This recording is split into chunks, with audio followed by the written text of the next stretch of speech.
All right, so here we go. This is on page 200, problem number 17. And this is a related rates problem.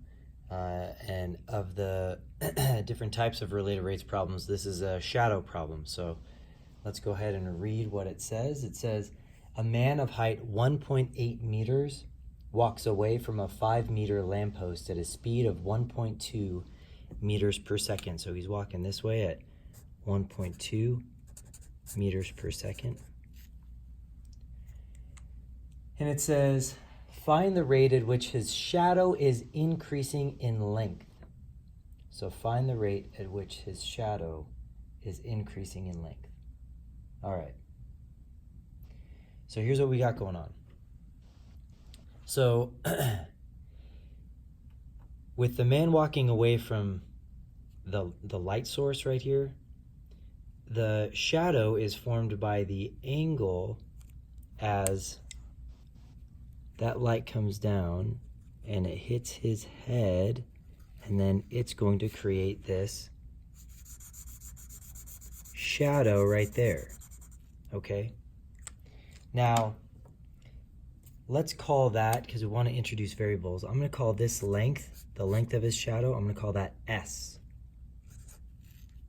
And I'm also going to call the distance away from the lamppost right here, I'm going to call that X. Okay? So that has, that's the first step. So I've drawn out, I kind of understand what's going on. X is the distance away from the lamppost, the base of the lamppost, that the man is. And S is the length of the man's shadow. Okay? And they give us this information right here, that the man is moving away from the lamppost at a rate of 1.2 meters per second. That 1.2 meters per second corresponds with X, right? The rate that X is changing with respect to time. So as he is walking away at this, X is increasing. So therefore, I'm going to say that dx dt is equal to the positive 1.2 meters per second. And then my big unknown, again, it says find the rate at which his shadow is increasing in length. So the shadow's length is S, so our unknown is ds dt. So this is my big unknown. So that's what I'm going to be looking for. So the variables that I have are X and S. I'm given dx dt. I'm asked to find ds dt, right? So we need a way to relate X's and S's so that we can then relate their rates. So with the shadow problems, most of the time you're going to have similar triangles. So as we're looking at this large triangle right there has this side of 5 and this length as X plus S. Whereas this small triangle, if you create a triangle formed by the man and his shadow, and then that hypotenuse of the light from his head down, this right there, we have two right angles, you know, and they share the same angle right there, so those triangles are going to be similar, which means that they have proportional sides. So the way that I would write this to get started is I would say X plus S is to 5 as S is to 1.8, right? So the base of that triangle, of the large triangle, is to the height of the large triangle, as the base of the small triangle is to the height of the small triangle. So now when I cross multiply, I get 5s equals 1.8 times x plus s, also known as 5s equals 1.8x plus 1.8s. If I were to subtract 1.8s from both sides, I'm going to get that 3.2s equals 1.8x.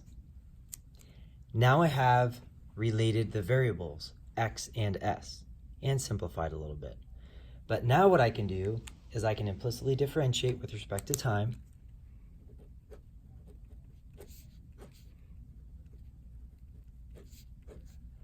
To get that 3.2 times ds dt equals 1.8 times dx dt. Again, my unknown is ds dt, and I'm given what dx dt is by that positive 1.2 meters per second. So 3.2 times ds dt equals 1.8 times 1.2 meters per second. Now really what I didn't put down is, the meters for the 5 and the 1.8, but those are going to cancel out anyway. But if you wanted to put meters there and meters there, you could do that. So now when I divide both sides by 3.2, I'm going to get that ds dt is equal to, so that's going to be 1.8 times 1.2, so let's do that.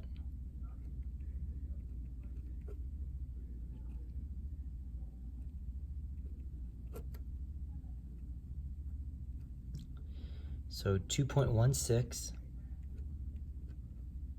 divided by 3.2, and that's going to be in meters per second.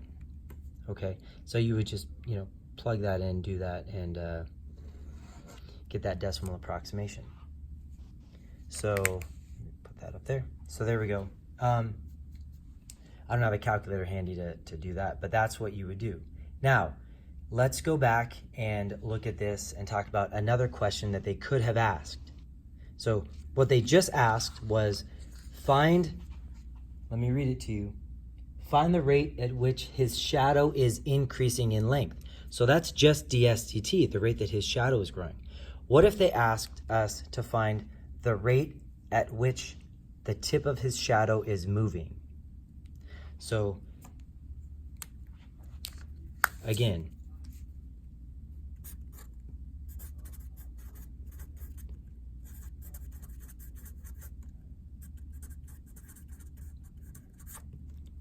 that rate that we just found is the rate of the shadow increasing. But the tip of his shadow is moving based on two reasons. Number one, he's walking away from the light source. So even if his shadow happened to be directly underneath him and he's walking away, the rate at which he's walking is going to play a part in that, right? His shadow is moving because he's moving. But in addition to that, his shadow is growing in length. So the rate at which his shadow is growing affects the rate at which the tip of the shadow is moving. So over here,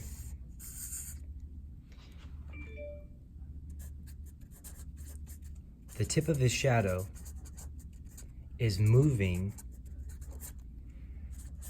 at a rate of, so what you would do is you would have to add the rate at which he is walking plus the rate at which the shadow is increasing.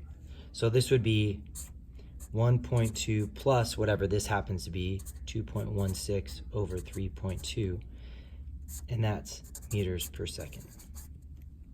Okay, so that is the rate at which the tip of the man's shadow is moving. All right, so they could ask two different things: the rate at which the shadow is increasing, or the rate at which the tip of the man's shadow is moving. So that's how you do those shadow problems. Remember, with shadow problems, most of the time we're going to have similar triangles, and then we set them up by using set up a proportion. All right, hope that helps.